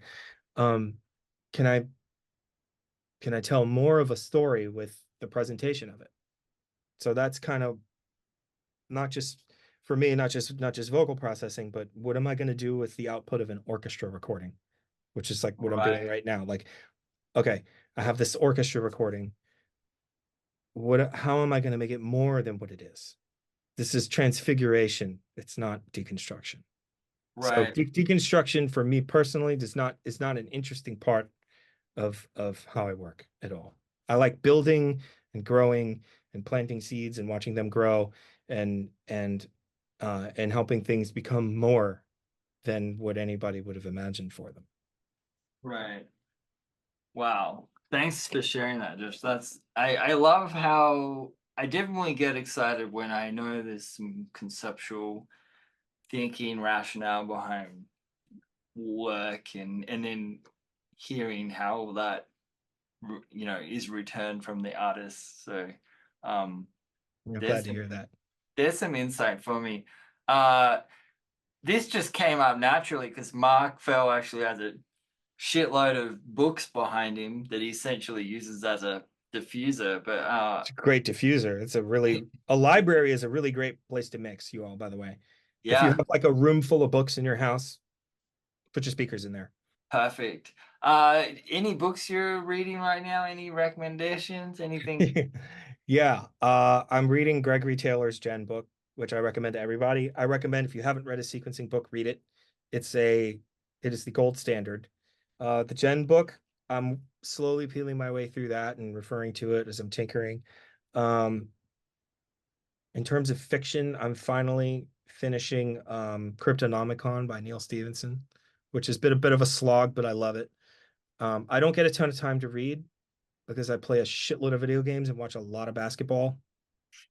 But after that, I have The Peripheral by William Gibson, and then the whole three series by Cixin Liu, the Three Body Problem. I'm gonna read after that, and then I'm gonna reread Blood Meridian, and then I'm gonna read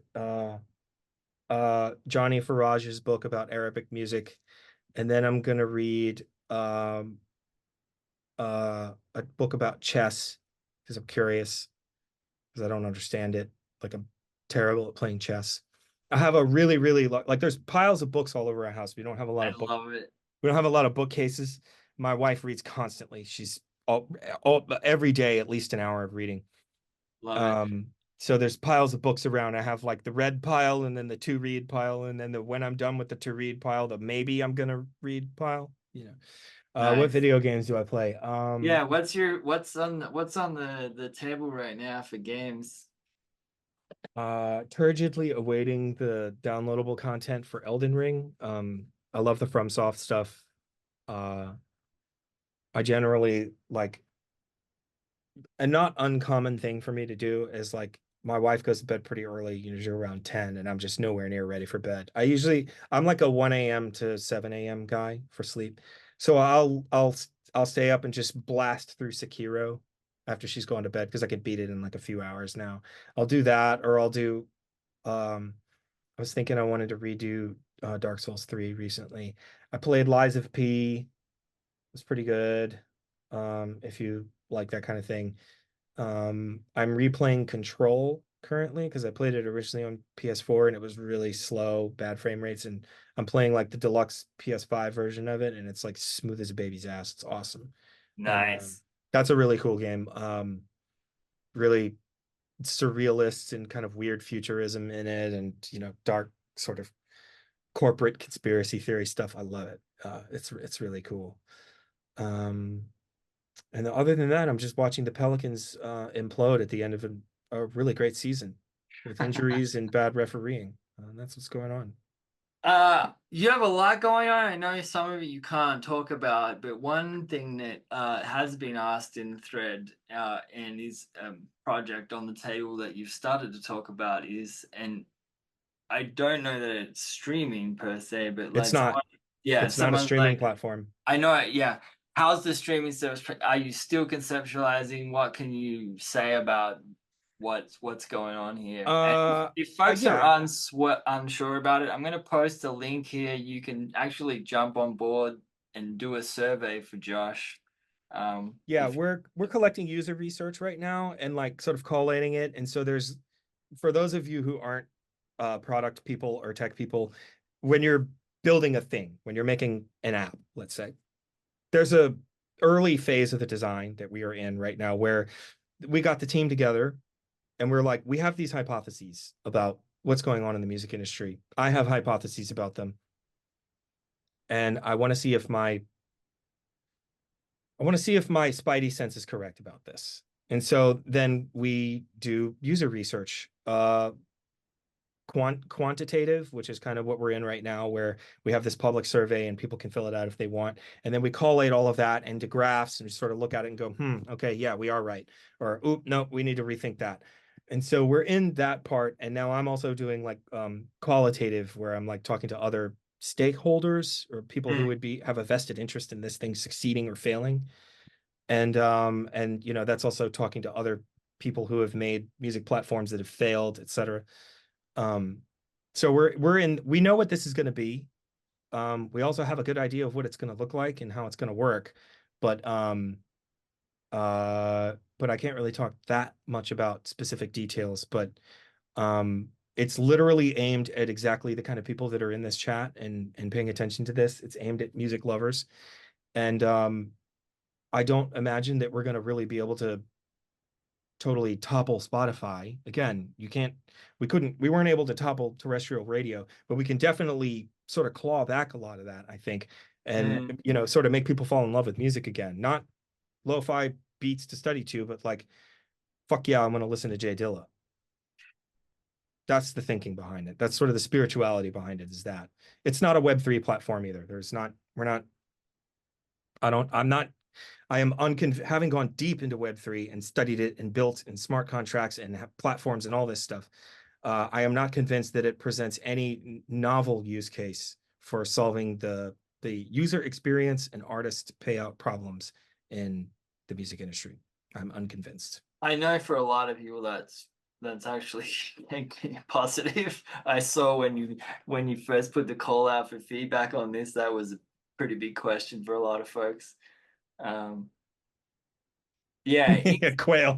It's not using a well, luckily, I mean, Ethereum's proof of stake now, so it's a lot less electricity. It's like, running a couple hair dryers. So they fixed that problem with that one. Bitcoin's gonna remain proof of work forever. So we don't need to get into the philosophies of why these different blockchains work the way they work. It's extremely boring, exceedingly dull scholarship that's interesting to so few people, and vanishingly interesting to the people that aren't already interested in it. This is not going to be a blockchain platform. I'm most excited because I feel like it's about time to claw back some common decency and respect for the artist, for the person somehow can't even avoid being creative, which is a lot of us who spend every waking hour messing around in Macs and stuff. And you know, we've seen Bandcamp unfortunately slide off the side of the cliff a bit, and more so recently. So yeah, I'm honestly excited about it. Yeah, I mean, I will say that you know, the head of design at our on our team is beyond a heavy hitter. You know, Nigel, is that Nigel? yeah, Nigel. He's insane. He's designed incredible, you know, product experiences across all. I mean, he was a subcontractor for Leo Burnett for over a decade. The guy's brain can bend spoons. Nigel's great. But yeah, I think really it's about kind of showing people that it is not just okay, but it is in fact cool to be stoked about specific artists, and not in a toxic kind of standum sort of way where you see like these Beyonce stans fighting with Nicki stans. Like I find this just deeply repellent behavior and totally absurd that people make a celebrity their entire personality. I find that a really vacant way of engaging with music. You know, I'm not saying that it's wrong or that people shouldn't do that. I'm just saying for me, it's not really particularly interesting. But ultimately, I think it's a result of kind of the way things are because people aren't really given an alternative. They're not, all the Right. alternatives are gone now. So we're going to kind Yeah. of like remember how fun MySpace and the Winamp player was. Jesus Christ.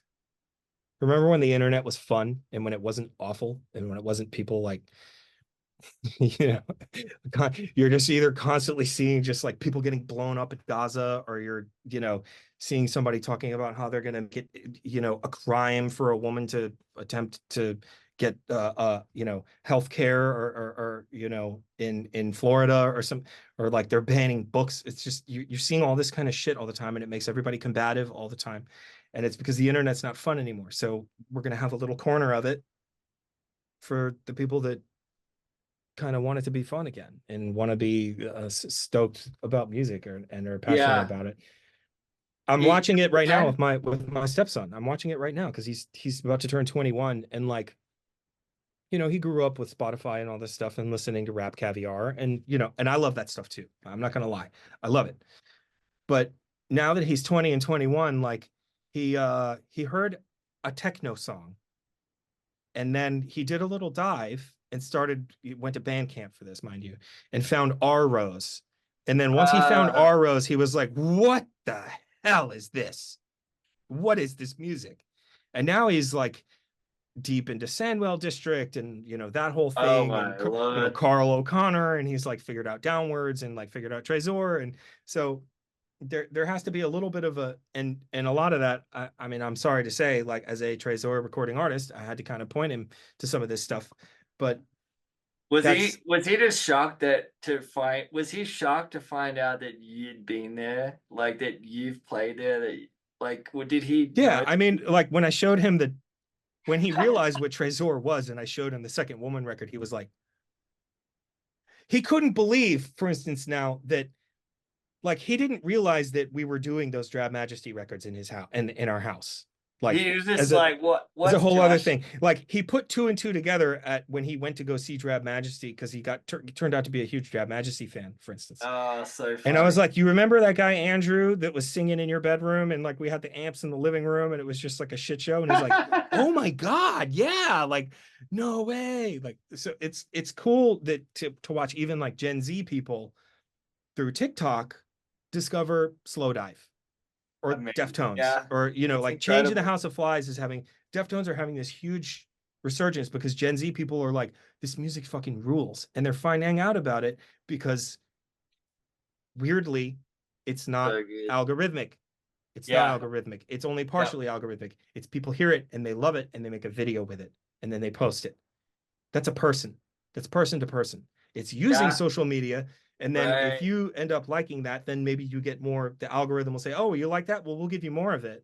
Yeah, But yeah. this isn't the algorithm tilting people towards Deftones. This is people tilting people towards Deftones. I I love still that. believe that this social discovery method takes a shit on every algorithm for discovery that's ever been made to this date.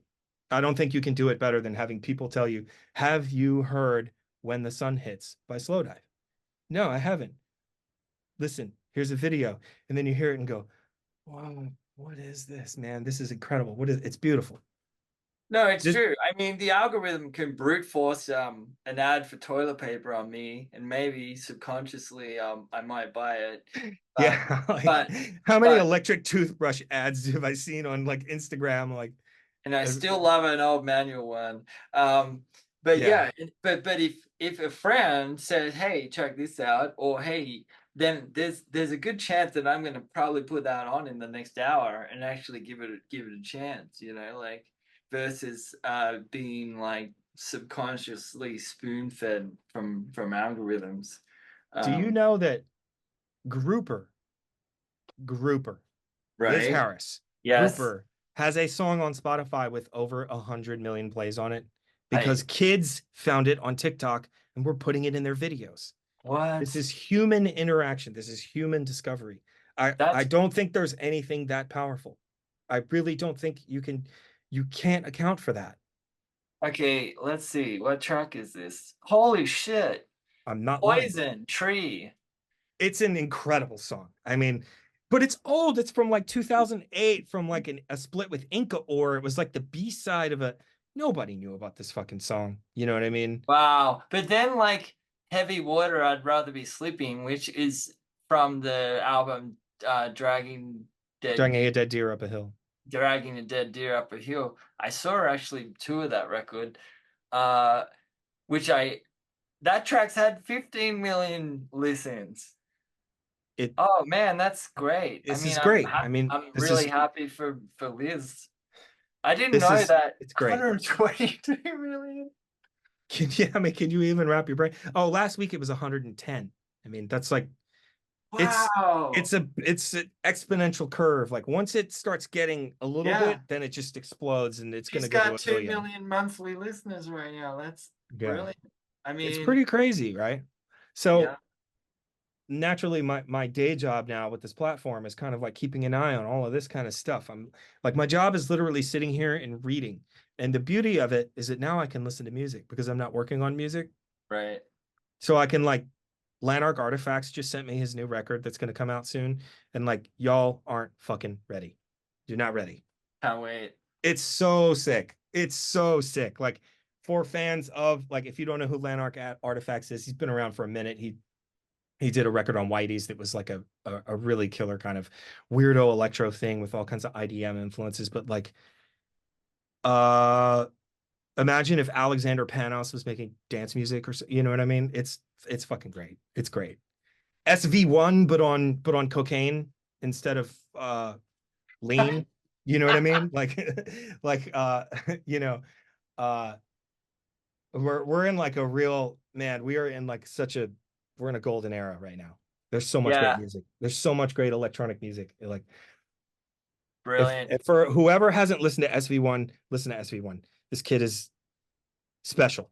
Alexander Panos. If you haven't heard Alexander, listen to Alexander. His music's awesome. He's a maniac. Dude's out of his mind. I love it. He's in Um, here. He's in here right oh, he's now. in the max. Oh, Yeah. oh yeah, he is. Yeah, okay, I'm not cool. sure SV1 is here, but No, maybe he it's is great. actually. Alexander's a regular in the Oh, Discord that's cool to know.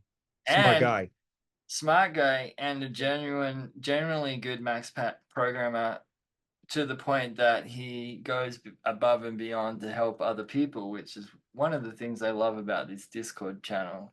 Um, That's why the Max no, community rips. Quail is the shit post extraordinaire.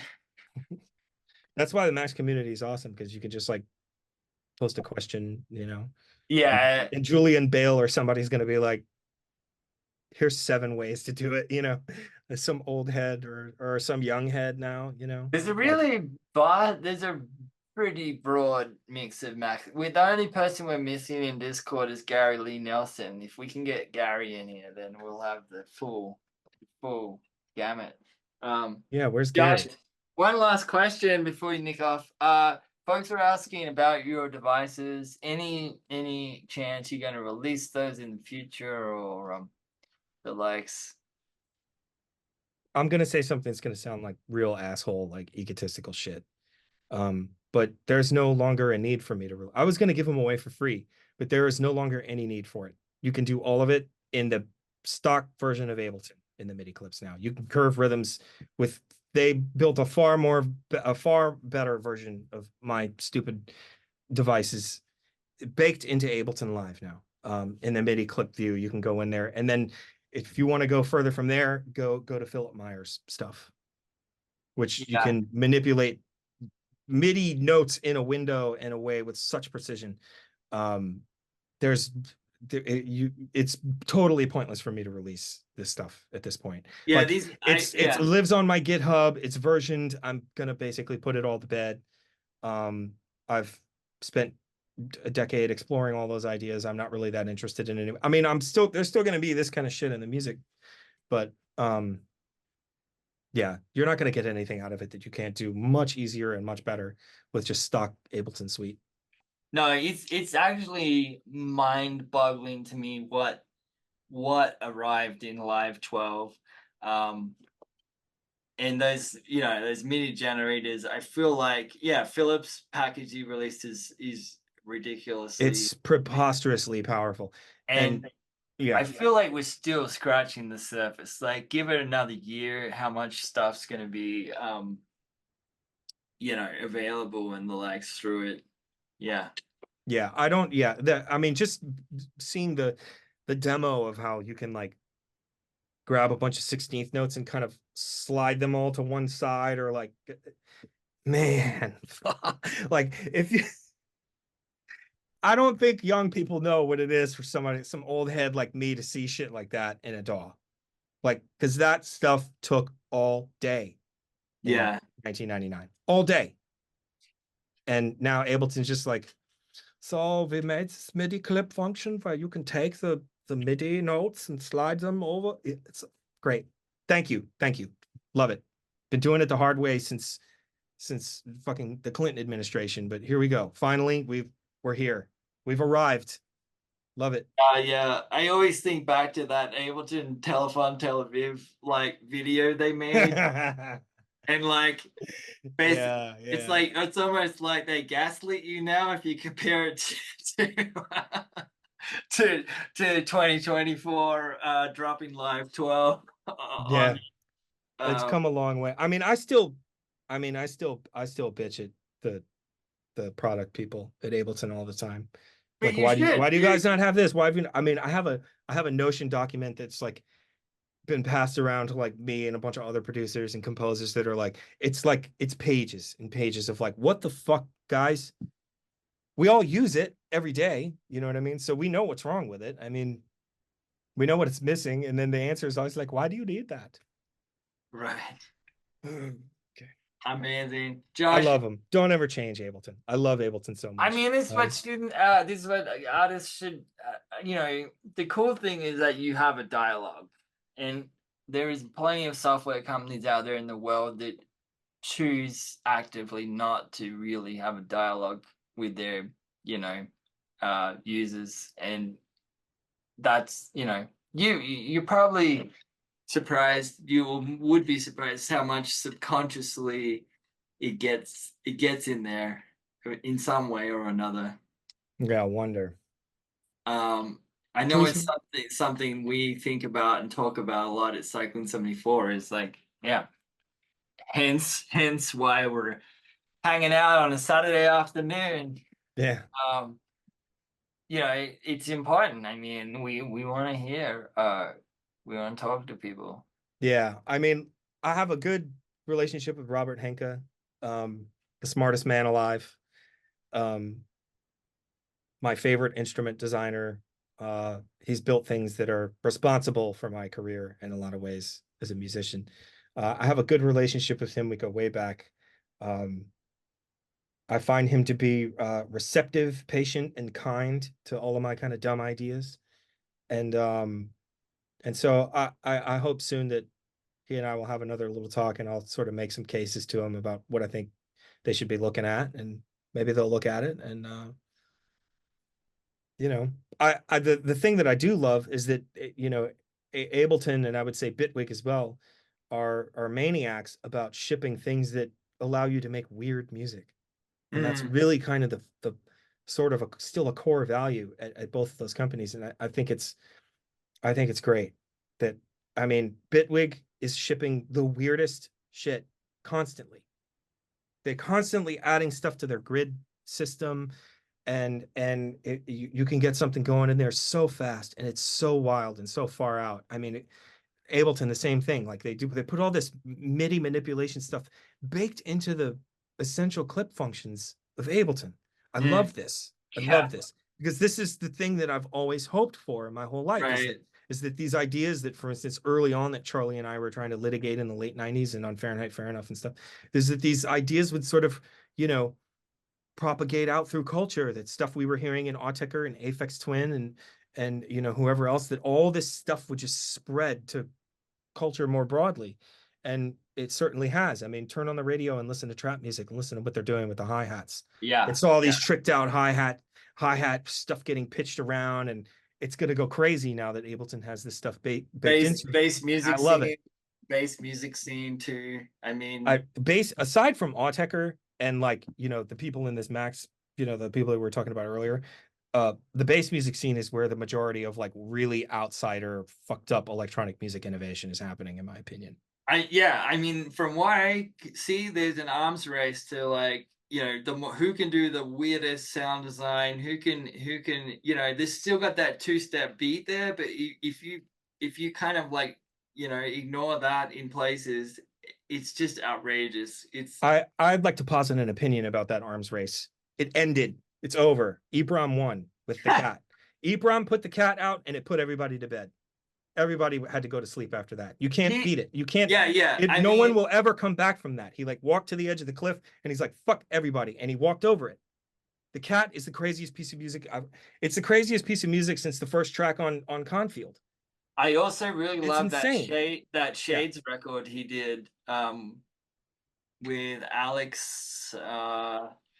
Alex Perez. Yeah, Shades is Yes. like it's a mainstay in my DJ sets. And I'm not even a bass music guy, but it's fun because we're talking about this with Sean. It checks all the boxes, man. It's super futuristic. It's really, really create, and they're thinking about every little slice of time. What can we do here to make this engaging and fun and interesting? I And it think, also, the yeah. reason I love Ebram is because he's kind of winking at you the whole time. It's a little bit funny to him. There's a He's not taking himself seriously. He's like snowboarding and you know, he's like uh it's fun. It's bringing the fun back to electronic music. Techno, like when you listen to it now, it's all 155 BPM with like random 303 line. Like they got that rolling box that you just spit out random 303 lines and then okay, this sounds acid like to turn the distortion knob up and it's like it's really paint by numbers business techno kind of just I'm not interested in any of it. And then you go listen to something like the Shades EP or like G Jones or like or Ibram or any of these guys that are consummate weirdos. Yeah. Weirdos. I love it. I love it. Yeah, I Little Snake is another one. Like that guy is a maniac and he's a kid. He's like what, 25, 26 years old? I love it. I mean, it Has felt anybody heard his mode selector remix? Like if you haven't heard the Little Snake remix of Mode Selector, okay. for We're fuck's all sake, gonna go listen to this. we're, Like, we're gonna all shoot off and listen to this yeah, for sure. the first time I heard it, I was like, I was just laughing out loud in my car, and like, because you know, Garno and Shari had sent all this stuff to me because I did one, and and Gino's mix just had me scream laughing in my car. It was like I had the best time hearing that song for the first time. It's in every DJ set I'll ever do going forward. I will always play that. It's all of this accumulation, and I feel like this is so many different genre worlds colliding. What used to be outsider, experimental, weirdo computer music colliding with like what are like you know offshoots from the rise of EDM 10 plus years ago to like, and it's like all kind of becoming this fascinating melting pot. and kind of intersection. Yeah, I mean, I love what I love that, like the stuff that we considered completely insane back in the day, like my music, for instance, was considered completely fucking insane, and you had to be a maniac to listen to it. Now it's considered like Arca's a huge star, and Yeah, Arca's music is insane. You know what I mean? That it sort of opened the door for like what is normal in terms of sound design, right, court of public opinion. right. So we're winning. Yeah. It's like the end of True Detective. I'll leave you all with this. It's like the end of True Detective season 1 when he's looking up at the sky and it's like, man, the dark's got a lot of real estate. He's like, yeah, but look at all those fucking stars, man. The light's winning. It's kind of Yeah, how I feel yeah, about it yeah. right now. I just like that weird as just weird is actually good now. Like I don't know, I definitely remember a period in my life where weird, if you were like, we knew weird was good, but like a lot of people were scared of weird. They As still are. I mean, they believe me. maybe I'm just surrounding myself with enough people now that Tom, you work for Cycling 74. The only people you talk to are weirdos, true, man. true, Like, true. Let's and I spend a portion of my life in this Discord. yeah, you're like, this is where the weirdos are now. You know what I Yeah, mean? yeah.